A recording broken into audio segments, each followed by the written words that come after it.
And this time I was going prepared.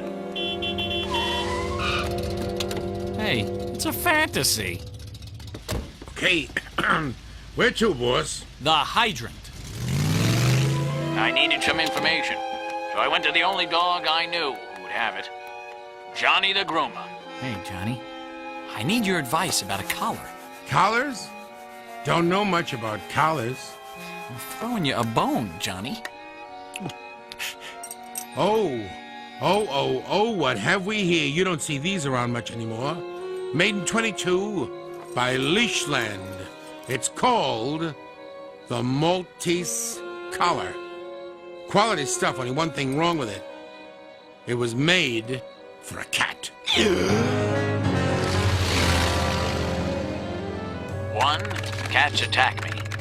2, they ransack my place. And 4, here I am with a cat's collar. It didn't add up. Did you carry the two? Hey, stay out of my voiceovers.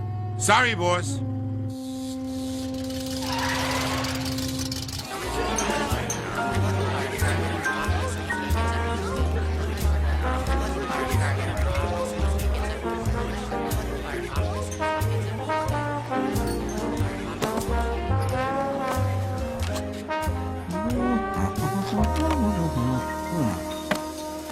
Thanks, honey.